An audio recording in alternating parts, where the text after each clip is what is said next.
Bonjour, bienvenue sur PP World. On me dit toujours à juste titre que je teste des matos qui coûtent super cher. C'est vrai, des télés qui coûtent cher, des amplis, des machins, des trucs. Vous avez raison, c'est vrai, c'est souvent coûteux sur cette chaîne. Mais là je me suis dit aujourd'hui, l'arme fatale. L'arme fatale, regardez, petite enceinte Xiaomi qui coûte moins de 40 euros. Vous vous rendez compte, on pourrait dire que dans une vidéo de PP World, vous aurez vu un test d'un produit qui coûte moins de 40 euros. Alors dans cette vidéo, je vais la passer au crible cette enceinte. Vraiment, on va l'écouter et tout, je vous donnerai mes commentaires. Et à la fin de la vidéo, vous aurez les plus et les moins. Parce qu'il y a des plus et il y a des moins, hein, croyez bien. Hein. Allez, let's go! Eh bien, c'est parti. Regardez comme elle est belle. La petite enceinte Xiaomi. Alors, il y a un truc que je vais vous dire tout de suite, d'entrée de jeu, c'est assez impressionnant. Voici pourquoi. Vous pensez que c'est du plastique? Eh bien, pas du tout. Pour 35 euros, cette enceinte est en métal. Moi, ça me surprend beaucoup parce que j'ai l'habitude de tester des enceintes comme ça à 35, 40, 50 euros. Les modèles JBL Go ou bien Sony, des trucs très sympas. Et là, pour 35 euros, métal, gravure laser, super joli. Alors, le produit est assez lourd quand même, hein, 280 grammes. La puissance, on va en parler tout de suite de la conception, de la puissance, vous allez tout savoir. Il y a deux haut-parleurs dans cette chose qui est ici, 2 x 3 watts, haut-parleur de 36 mm de diamètre avec un radiateur passif. Alors c'est quoi le radiateur passif? C'est une sorte de haut-parleur qu'on rajoute qui va vibrer à l'intérieur du produit pour donner plus de grave, si je puis essayer de résumer comme je peux. Donc à l'intérieur il y a un amortissement acoustique et autres, donc deux haut-parleurs plus un passif, une bande passante qui va de 80 à 20 000 Hz, donc c'est quand même pas mal, un rendement de 90 dB quand on est à 50 cm, bref les caractéristiques sur le papier sont absolument dingues. L'enceinte est Bluetooth. Un Bluetooth classique en 4.0, hein, c'est pas la peine non plus de balancer un super Bluetooth aptX avec un petit produit comme ça, tout léger, tout mimi. Truc très sympa, il y a une entrée mini jack qui est conservée sur le produit, donc c'est plutôt cool pour les gens qui veulent brancher comme ça un baladeur ou je ne sais pas quoi dessus, peuvent le faire également de façon très simple. Le produit parle anglais, quand vous la branchez, elle vous dit Hello PPG, how are you? I'm your new best friend. Et un truc super important, figurez-vous que cette petite chose là, regardez comme elle est petite, là vous avez avec l'effet de perspective, parce qu'elle est géante, mais elle est toute petite, regardez. Elle est stéréo, donc c'est dingue quand même, de la stéréo sur un petit produit comme ça, moi ça me... Pour un produit, je rappelle le prix, 35 euros. La batterie vous donne une autonomie de 8 heures, elle a une puissance de 1500 mAh et vous la chargez en 2h30. Et comme si ça ne suffisait pas, en plus, il y a un kit main libre. Voici l'ordre des résultats, voici le bilan, les votes du jury de l'Eurovision. J'ai écouté cette enceinte vraiment très longtemps, hein, et en me baladant un peu dans le monde entier, j'avais dans ma valise tout simplement, et je suis allé partout, je l'ai écouté, je l'ai fait écouter à des gens. Tout le monde, comme moi, a d'abord été impressionné par le rapport taille-puissance. C'est-à-dire qu'en effet, c'est quand même pas très grand, hein, c'est une barre comme ça, et ça permet de sonoriser une pièce de 20 à 25 mètres carrés avec un son quand même tout à fait correct. Alors c'est quoi un son correct pour moi? C'est déjà un son que je peux écouter sans avoir envie de me jeter sur une boîte de bouchons anti-bruit. Et je me dis, bon, là ça va, c'est audible, c'est génial. Pour un petit produit comme ça, c'est vrai que c'est pas agressif, ça vous fait pas mal aux oreilles, c'est pas moisi comme son, quoi. Alors globalement, la texture audio, parce que je vais pas me contenter de vous dire c'est pas moisi, la texture audio du produit, ce qui est étonnant, je le dis tout de suite, tout de go, ce que j'ai trouvé étonnant, c'est que malgré la taille de l'enceinte, malgré le fait qu'en effet elle coûte pas cher et autres, il y a du grave. Il n'y a pas un grave non plus façon le boomer d'une grosse enceinte, c'est pas ça le truc. Il y a quand même un rendu du grave assez équilibré, assez surprenant. D'ailleurs vous aurez plus de grave si vous mettez l'enceinte à 50 cm d'un mur, parce que le mur va vous faire une petite réflexion comme ça peut accroître entre guillemets le rendu du grave, c'est très sympa. Le médium, la partie voix, instruments et autres est assez net, on entend bien les voix, il n'y a pas de problème là-dessus. L'aigu, alors l'aigu peut être bon, mais il a tendance à être un petit peu agressif. C'est-à-dire globalement, l'aigu va être un petit peu ciselant, un petit peu agressif.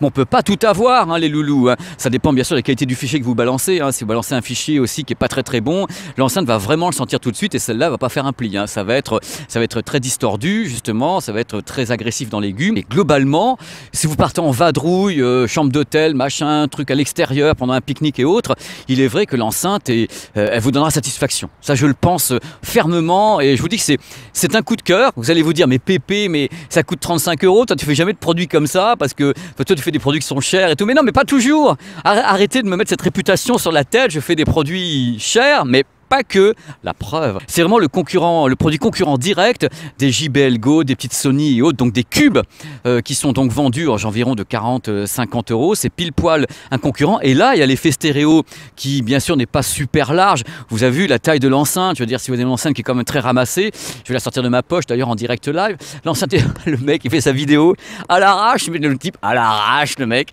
Mais c'est du là, voilà, là, quand même, c'est quand même pas très large. Donc, soit vous mettez la tête comme ça devant le truc pour avoir de la stéréo, mais si vous l'avez dans une pièce, voilà, vous n'entendrez pas la stéréo, quoi. Donc, mais elle est stéréo. L'autonomie, en effet, hein, c'est 8 heures facile. Moi, je l'ai laissé tourner comme ça dans mon bureau, elle continuait en fin de journée, donc il n'y a pas de problème là-dessus. C'est assez surprenant. Là, on sent que Xiaomi n'est pas là pour rigoler, hein. C'est parti pour les plus de l'enceinte Xiaomi Bluetooth testée sur PP World. Premier plus, le rapport puissance-prix-poids. L'entrée filaire qui est maintenue, comme ça, la mini jack, je trouve ça plutôt cool. Le kit main libre qui est à bord. Le rendu du graphe qui est sympa à volume normal, hein. N'allez pas pousser à fond et dire que ça sature, hein. Le fait qu'elle soit stéréo, il y a une petite compression audio qui existe. Je vous explique ce qui se passe. C'est que l'enceinte est petite. Vous le savez, j'en parle depuis le début, j'arrête pas de vous le dire, l'enceinte est toute petite. Du coup, ce qu'a fait Xiaomi, c'est pour éviter qu'elle sature trop, la dynamique est un petit peu écrasée. C'est-à-dire qu'on a en effet limité la dynamique pour que ça monte pas à chaque fois et que ça écrète pas, si je puis dire. Les crêtes, c'est quand ça va saturer. Donc il y a une petite compression, mais qui est très très sympa à l'oreille. On n'a pas l'impression que c'est écrasé, mais ça évite que ça sature trop vite. C'est dessus, c'est un plus. Parce que ça pourrait être foireux, hein, quand même. Parce que j'en ai entendu qui était foireux. On va passer au moins. Dans la boîte, il n'y a pas de câble. Bon, je me suis dit quand même c'est pas cher, mais un petit câble ça aurait été sympa, les gens auraient été contents aussi. Le produit est directif. Ça veut dire quoi une enceinte directive? C'est qu'il faut être bien placé devant pour bien entendre tout ce qui se passe. Dès qu'on s'en va un petit peu sur le côté, bon, on perd beaucoup de choses. Elle est assez directive, mais c'est le cas de toutes les petites enceintes comme ça. On ne peut pas non plus réinventer Hollywood, hein. Alors elle n'est pas résistante à l'eau, elle n'est pas résistante à la poussière. Et oui, il y a des moins. Donc pas l'eau, pas la poussière. Et c'est vrai qu'il y a une distorsion qui arrive assez rapidement quand on commence à pousser un peu du navire. On dit oh, ça y est, ça distord un petit peu, il ne faut pas la pousser trop fort, il faut rester tout à fait mesuré avec ce produit, il ne faut pas en attendre le son d'une discothèque. L'aigu peut être agressif assez rapidement, aussi c'est un défaut du produit. Il n'y a pas de port USB-C sur le produit, c'est un port classique. Voilà, c'est pas la mort non plus, mais ça aurait été sympa, une enceinte actuelle, d'avoir comme ça le port USB-C, c'est plus mignon. Les annonces sont en anglais. Et pour finir, il n'y a pas de sacoche vendue avec, donc en effet, elle se balade comme ça, en métal certes, mais dans le vide. Et il n'y a pas d'application qui est liée, enfin pas à ma connaissance, où je ne l'ai pas trouvé. Voilà, c'est la fin de ce petit test. Enfin, ce petit test fait comme toujours, avec beaucoup d'amour, mais à Paris pour une fois, de l'enceinte Xiaomi Bluetooth. J'espère que ça vous a plu, que ça vous a informé. C'est vrai que c'est un petit produit qui est un produit coup de cœur pour moi, parce que c'est le genre de produit que j'attends en effet d'une marque comme Xiaomi ou de fabricants qui ont envie de se dire, bah tiens voilà, on va essayer de faire un petit produit qui a quand même un petit peu de gueule, qui est sympa, en métal, avec un son sympa, pour un prix qui est très très très sympa. Voilà, c'est ce que moi j'attends aussi de l'industrie et du monde de l'électronique, donc je suis absolument ravi d'avoir pu faire cette vidéo pour vous et voilà, n'hésitez pas à la partager, à vous amuser avec, c'est fait de bon cœur. J'étais très très heureux de passer ce moment avec vous. Voilà, très très heureux. J'espère que vous avez aimé les petites images tournées à Los Angeles, à Los, directement avec le produit. Je me suis beaucoup amusé. Je me suis dit tiens, je vais faire ça sur la chaîne, ça va vous distraire, ça va vous emmener avec moi. Voilà, je vous fais des bisous. Et comme toujours, vous êtes ma seule promotion. N'hésitez pas à parler de PP World autour de vous et de dire que je suis sympa et chevelu, évidemment, et que je dis beaucoup de bêtises. Allez, je vous embrasse. Vas-y.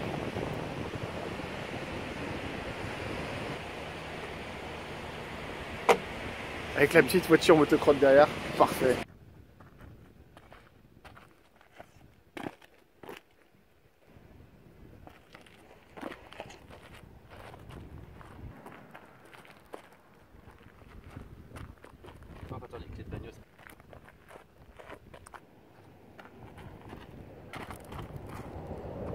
Ouais, alors refais-le parce que je t'avais... Ouais.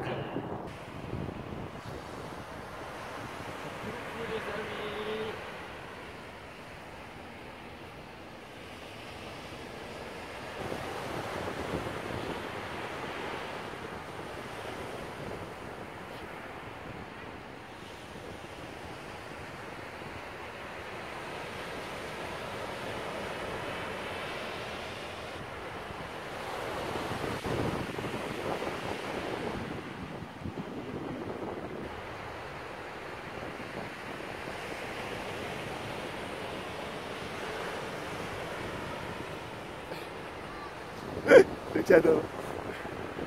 Décalage horaire, truc comme ça, je ne sais pas. Elle est plus sûre de rien. Allez, je regarde, je finis vite fait. La SketchUp, assez. Ah, tu veux ça? Tu bouges plus? La SketchUp. Tu seras la rouge, tu seras la bleue. Ok? On n'est pas dans la bonne case. Si.